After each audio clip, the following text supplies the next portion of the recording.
Fantasy has never been bigger, but it's also changing faster than ever. For decades, fantasy has been dominated by sprawling epics, intricate world building, and classic heroes' journey storytelling. But if you look at the biggest selling books today, you'll notice something different. For example, Rebecca Yarrow's Fourth Wing has sold literally over 12 million copies under 2 years, making it one of the fastest selling fantasy books ever. And then we have cozy low-stakes stories like Legends of Latte that are thriving, and gothic horror-infused fantasy stories like Empire of the Vampire are gaining slowly a massive following. These aren't just a few popular books. This almost feels like it's a fundamental shift in what readers want from fantasy. So today I want to discuss what I think the future of fantasy holds by breaking down 3 major trends in the genre as I see them. So let's get into it. Part 1. Did Romantasy win? So let's dive into where fantasy is headed and what it means for the genre moving forward. So if you look at the biggest books in the genre right now, there's no denying it. Romantasy is absolutely dominating. This is just crazy to me. In just under 2 years, Rebecca Yarrow's Empyrean series has literally sold a staggering 12 million copies. That is an absolute unheard number for a fantasy series without a film or TV adaptation. So just to put this into perspective, that's nearly half of what Brandon Sanderson has sold. While Brandon Sanderson has been publishing books for 2 decades. The first book in the series, Fourth Wing, launched in May 2023 and immediately became a publishing sensation. Literally within months, it had sold millions of copies, forcing publishers to rush additional printings. And then when book 2, Iron Flame, was released in November 2023, it shattered sales records again. But now, Onyx Storm, the third book in the series, has literally taken things to a whole new level entirely. In just the first week, it sold 2.7 million copies, making it the fastest selling adult novel in the last 20 years. Guys, let that sink in. Not only the fastest fantasy book, not the fastest romance book, the fastest selling adult novel of the last 2 decades, if my research is correct. The last time we saw something like this in the fantasy space was with Harry Potter and the Deathly Hallows back in 2007. I mean, that was a global franchise with both adults and children reading the books, but Empyrean has managed to match that level of hype without the same generational crossover appeal. I seriously did not think we would ever see that level of hype again for a book like we did for Harry Potter, since the internet kinda has fragmented all the different niches, but I've been proving wrong with Fourth Wing. Obviously, Yarrow's success isn't happening in isolation though. Romantasy as a genre has been dominating for well over a decade now. Yes, a decade. I know people think that Romantasy is a brand new genre, but I would argue that this genre has been around for a while. Now, for example, I think probably one of the best examples of Romantasy in the past decade comes from Sarah J. Maas. So let me tell you, Sarah J. Maas isn't just one of the biggest fantasy authors of the modern era, but she probably laid the groundwork for Fourth Wing's popularity. Across her books, including Throne of Grass, A Court of Thorns and Roses, and Crescent City, Maas has sold over 40 million copies worldwide. And what's incredible is that her audience is still growing. Unlike a lot of fantasy series that see their sales peak and then taper off, Maas has consistently expanded her fan base with every new release. Still to this day, her books regularly return to the bestsellers list years after their release, often thanks to something that didn't exist when she first started: book talk. If you want to know why Romantasy has exploded, you need to only look at TikTok, or book talk as many people call it. Book talk has completely transformed the way books are marketed and discovered. Instead of relying on publishers and traditional media, books now spread through organic and viral recommendations, and no genre has benefited from this shift more than Romantasy. For example, Fourth Wing became a viral hit because readers posted reaction videos of the book's most intense and emotional moments. And then we have A Court of Thorns and Roses, which originally came, as I said, in 2015, which has seen a massive resurgence because of book talk, bringing in millions of new readers. Romance tropes like enemies to lovers and morally grey interest have a huge engagement, and Romantasy delivers on them better than any other genre, in my opinion. And here's the kicker: TikTok doesn't just sell books, it has also been able to create these thriving fandoms. Readers aren't just buying these books, they are literally obsessing over them, and they're creating fan art, special editions, themed merchandise, deep dive theories, cosplay, and entire communities dedicated to these stories. And believe me, publishers have noticed. That's why they're not just signing more Romantasy authors, they are actively reshaping fantasy publishing around this audience. And in my opinion, this shift isn't just temporary for another couple of years. readers, Romantasy isn't just a phase. In my opinion, it's definitely here to stay for the foreseeable future. Now, some people will argue that its success is driven purely by TikTok hype, and that it's just another publishing bubble that will eventually burst, a bit similar to the vampire romance craze of the early 2000s. But the truth is, Romantasy isn't just riding on a wave. It's literally built on a foundation that makes it one of the most powerful genres in modern fiction. So why am I so confident that Romantasy is not going away? As a non-Romantasy reader, I will do my very best to convey why I think Romantasy is so popular and effective. Romantasy's core appeal is actually something that has always worked in storytelling: emotional engagement and high-stakes relationships. If you think about it, traditional fantasy has often long been about grand conflicts, epic battles, and intricate world building. And while those elements still exist in Romantasy, what sets it apart is how it tries to prioritize the relationships at the center of the story. So in Romantasy, the love story isn't a subplot, it's the main emotional driver of the narrative. I mean, the stakes aren't just about saving the kingdom, they're also about whether these characters can trust each other, betray each other, or survive together. Readers aren't just invested into who wins the war, they care for who falls in love, who breaks up, and who changes because of it. And obviously, this formula isn't new. It's the same reason why romance is the biggest selling genre in publishing, and it's also why romance-heavy YA series have topped the bestsellers lists for absolute years. And it's also why TV shows, films, and even some video games with strong romantic arcs have such devoted fandoms. And then really importantly, it's also why Romantasy has a much broader audience than what I would call traditional fantasy. When it comes to Romantasy, some readers are coming from the romance world, drawn to the fantasy setting, and others are coming from the fantasy setting, finally seeing the level of emotional depth they wanted in these stories. And I know many people love to hate on Romantasy for being cringy, but there's no doubt that traditionally, a lot of fantasy characters have lacked depth, which Romantasy is now providing. Another thing that Romantasy does well is its focus on what can be a healthy and loving relationship. For example, as you know, Valentine's Day has just been around the corner, and a lot of people spent a lot of time really thinking about what could they buy their loved ones as a gift that would make them happy. I feel like for me, one of the best gifts I've ever received was a wallet from my wife 5 years ago, and if you're someone looking for a wallet, then I need to tell you about Exter, today's sponsor. Exter is a company that have made these incredible trackable wallets and card holders. Not only are these beautiful, classy, and very compact, but they keep your cards organized with a very nice pop-up mechanism that gives you a quick card access. These wallets definitely encourage you to keep all the essentials with up to 12 cards along with bills, and the very best part of these wallets have the options to come with a tracker that fits inside the wallet or on the back of the card holder. You just download the app, and if you ever lose your wallet, you can basically ping it and it will make a noise. I have to show you guys this. Alright, I've downloaded the app and now let's ping it. But there is more. If you ever find yourself in a situation where the opposite happens, where you actually lose your phone, you can actually take out the tracker of your wallet and you can double tap the tracker to find your phone instead. Let's give it a try. It's so cool. I mean, you'll definitely not be losing your wallet or your phone anytime soon. And what's more, on top of all of this, these wallets have built-in RFID blocking to prevent data theft and wireless skimming. And currently Extra has a sale from now on until March 31st where you can get 30% off your purchases.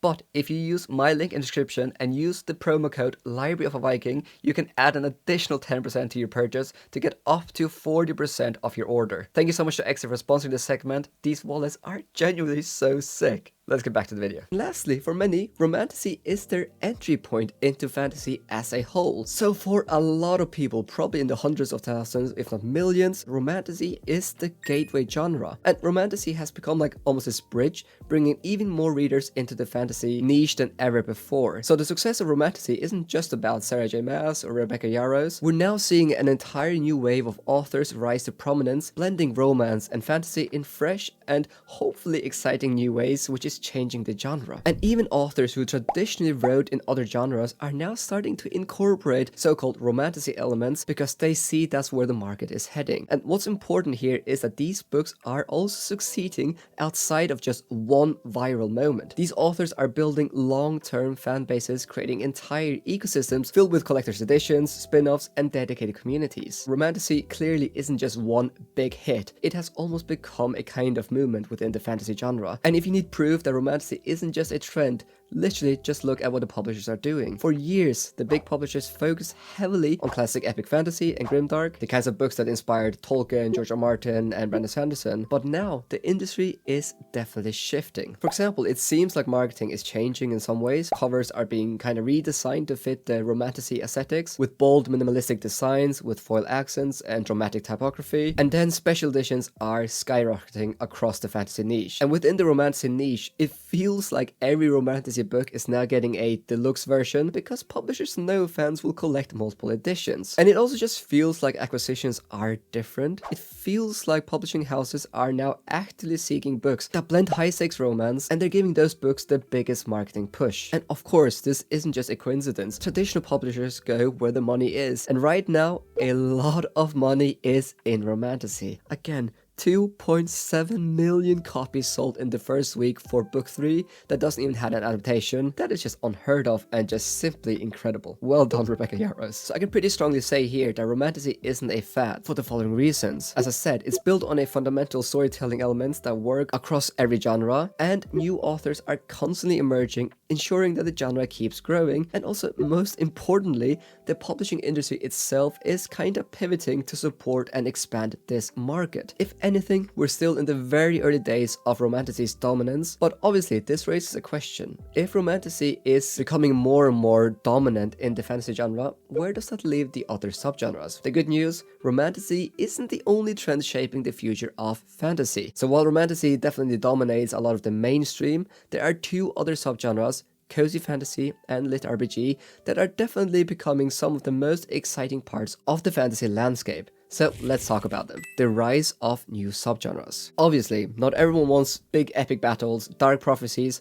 or the end of the world stakes, or romance in their fantasy books. So in this second part of this video, I want to talk about two subgenres that have been very popular in the past 2 to 4 years that I think will continue to grow. So obviously, there is a subgenre for those people that just want to read about a retired orc starting a coffee shop or a bakery, and that's where we get cozy fantasy, a subgenre that has been quietly growing over the years, but is now becoming a major force in publishing. Probably the most obvious example here is Travis Baldry, Legends and Latte, which was one of the biggest breakout books of the recent years, proving that low-stake fantasy novels could not only find an audience, but also become a bestseller. And then if you go a bit further back, we also have The House in the Cerulean Sea by T.J. Klune, which has sold millions, with its warm, heartfelt story about found family. And these two books prove that not all fantasy books have to be about war, betrayal, and kingdom-wide conflicts. Cozy fantasy focuses on character-driven narratives, and often gentle world-building and themes of warmth, belonging, and everyday magic. So why has cozy fantasy been blowing up for the past years? In my opinion, and this might sound very simple,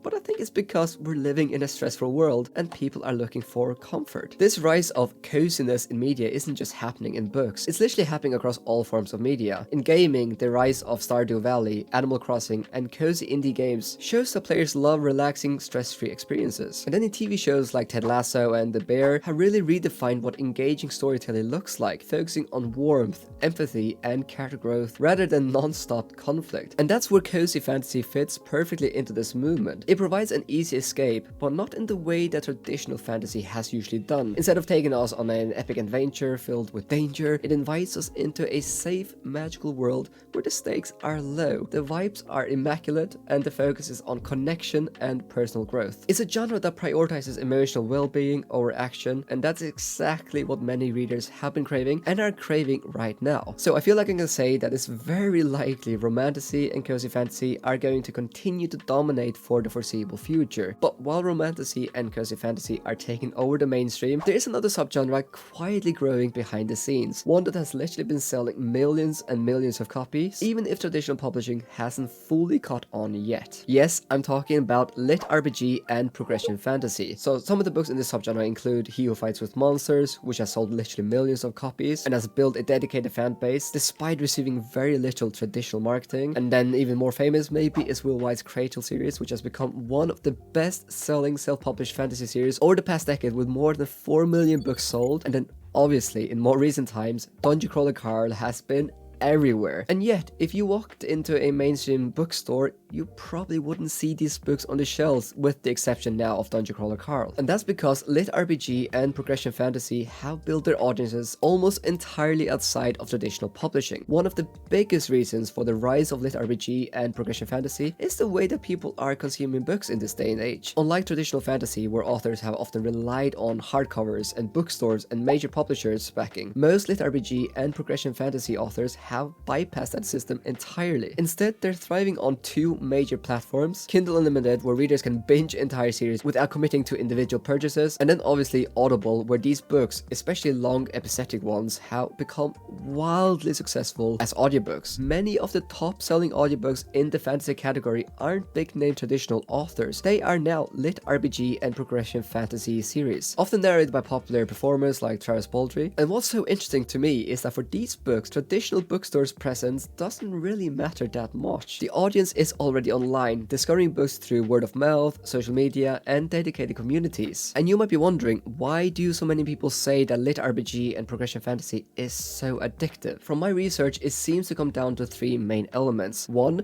power progression. Unlike traditional fantasy, where character growth is often slow and subtle, progression fantasy delivers a very clear, measurable improvement. And a lot of readers love seeing a character go from weak to powerful. It's also why we love training montages and RPG leveling systems. And then secondly, these books tend to have a clear structure. These stories often follow a structured, goal-oriented format, making them easy to read, easy to follow, and they are, as a lot of people say, highly bingeable. And then thirdly, the gamer crossover. Many lit RPG stories tap into those gaming mechanics using elements like skill, levels, and character stats as part of the storytelling. So for readers who love video games, Dungeons and Dragons, and progression-based storytelling, this genre feels like a perfect blend of gaming and fantasy. This structure makes lit RPG and progression fantasy feel incredibly rewarding for those who enjoy it. It's like playing through a game where the character always levels up and gets stronger. And then obviously I kind of need to mention that web novels are also having a significant impact on the fantasy landscape in this day and age. For example, we've seen The Wandering Inn become incredibly popular. And it's very interesting. Instead of waiting for years between books, readers can now follow a story as it's being written and are able to engage with the author in real time. And this literally changes the way books are discovered and consumed, because readers don't need a publisher to tell them what's popular anymore. They can literally find new books through ratings, recommendations, and fan discussions online. And this rise of progression fantasy and lit RPG has also shown that authors, they don't need traditional book deals anymore to sell millions of books. I know the authors I mentioned here are outliers, so I'm not saying like you can just publish a book and become super popular. I'm just saying it is possible because we have seen authors doing it. Literally, many lit RPG and progression fantasy authors are making 6 or 7 figure incomes in self-publishing, completely independent from the industry. Maybe that's why traditional publishers have largely ignored this trend, but I don't think that this will last forever. I mean, right now, lit RPG and progression fantasy are thriving in their own space, largely outside of traditional publishing, but with books like Cradle and He Who Fights With Monsters and obviously Dungeon Crawler Carl selling millions of copies, it's only a matter of time before major publishers are starting to take notice, and we have seen evidence with this with Dungeon Crawler Carl now officially having a mainstream publisher. There are obviously still big questions that we don't have an answer to. For example, could we see traditional published progression fantasy making its way into mainstream bookstores? And will more big name fantasy authors, like we've seen in Romantasy, also start to incorporate these lit RPG or progression fantasy elements to capture this growing audience? Or will lit RPG and progression fantasy remain mostly a self-published empire, kinda separate from the rest of the fantasy genre? A lot of unanswered questions, but one thing is certain: this trend is not going away, and I think it will only continue to grow. So with Romantasy dominating the bestsellers list, cozy fantasy becoming a household name, and lit RPG and progression fantasy building entirely new fantasy subcultures, the fantasy genre is evolving in ways we've never seen it before, which I love. But there's still one more subgenre that could be on the verge of a major breakout: fantasy horror. And if recent successes are anything to go by, we might be about to see a new wave of dark gothic fantasy take over. So let's talk about that in the third chapter. Part 3, fantasy should get darker. So this last part here comes more from me proposing that fantasy should go more in this direction rather than having hard evidence of the statement that fantasy horror will become the next new big thing. But hear me out. I think that fantasy horror should and could become the next new big thing in the genre. Obviously, fantasy has always had dark elements like creepy forest, ancient evils, unsettling magic, but it doesn't feel like the subgenre fantasy horror has ever really taken off. So what exactly do I mean by fantasy horror? A good definition would be that fantasy horror is a subgenre that blends imaginative world building of fantasy with the atmosphere, suspense, and fear of horror. So it takes the traditional fantasy elements like magic, mythical creatures, and epic quests, but introduces genuinely terrifying stakes and themes of dread, madness, or the supernatural. So if you watch my channel, then you know how big of a fan I am of Richard Swan. I loved his Empire of the Wolf trilogy, and I recently read his new book, Grave Empire, and it made me realize that Swan is introducing something in his books that I haven't seen much of in the fantasy genre ever, which is fantasy books that are also horror, meaning we are set in a fantastical setting, so not our world, but the stories themselves are absolutely terrifying, and in a lot of ways this feels fundamentally different from popular horror books like It or The Pet Sematary that usually take place in our world. And I know that horror often gets a reputation of being shallow or not scary, but what is so fascinating to me with a book like The Grave Empire is the fact that we are set in a setting that feels like a medieval typical fantasy, and the plot is similar to other epics in some ways, where you have intricate world building, multiple POVs, and different cultures introduced, and a lot of politics and so on. But throughout the novel, there are real and horrifying horror elements that go out through the whole book, and it is absolutely riveting and terrifying. And let me just emphasize, I'm not talking about a book that is having grim, dark elements. No, I'm talking about proper horror stuff. I mean supernatural horror and people having horror-like visions, and it runs throughout the whole book, and it is just so good, and it felt so unique and fresh. And in my opinion, I think there is evidence that this could take off in the fantasy genre. So for example, a couple of years ago, the book Empire of the Vampire by J. Christoph came out, which blended gothic horror with epic fantasy, which clearly resonated with readers, selling millions of copies. And then if you go a bit further back, Mexican Gothic showed that people are craving eerie, unsettling stories with a fantasy twist. But moreover, I truly think there is a potential for a huge market for fantasy horror. So if you want to prove that fantasy horror has a massive audience, look no further than in the mainstream media. Horror video games like Resident Evil and Phasmophobia have dominated Twitch and YouTube, proving that people love to be scared. And perhaps most importantly in new times, Stranger Things has introduced an entire generation to horror fantasy hybrids. The show's blend of 80s nostalgia, dark supernatural horror, and adventure has massive crossover appeal, proving that fantasy and horror can work together in ways that captivates mainstream audiences. So if horror is booming and fantasy is one of the best-selling genres in publishing, then it only makes sense that fantasy horror is about to have its moment. Or at least I kinda hope so. And obviously this doesn't even touch on the massive influence of horror-infused fantasy in gaming, where Dark Souls, Bloodborne, and Elden Ring have built entire subcultures around eerie, mythic horror fantasy settings. I think it's pretty clear. People love horror fantasy hybrids. They love the mystery, they love the tension, and they love the fear of the unknown. So hopefully the question isn't if fantasy horror will take off, it's when. Because I need more books like The Grave Empire and the Empire of the Wolf trilogy. Those were so good. So now I would love to hear from you. Which of these trends excites you the most? And also let me know if you agreed or disagreed with my analysis of the fantasy genre at the moment. But if you want to know what I think modern fantasy is getting wrong, check out this video. Oh, you're still here and you want more? Well, the good news is that I have a Viking book club on my Patreon. If you join my Patreon, then you get access to an exclusive book club where every single month we read one book together, and the book can be put forward by you. If you join tier 3 or 4, then you can put a book forward, and then I randomly choose a book from the pot that we end up reading together, and throughout the month we discuss the book on the Patreon chats, and then we also have Zoom hangouts, which honestly are some of my favorite times of the month. This month we're reading this book, and next month we're gonna be reading this book. Also, since I launched my Patreon, I basically spent my money back into the channel on video editing. I've had more than 40 videos professionally edited, so if you want to support what I do here and also help me upload more consistently, then I'll leave a link in the description down below.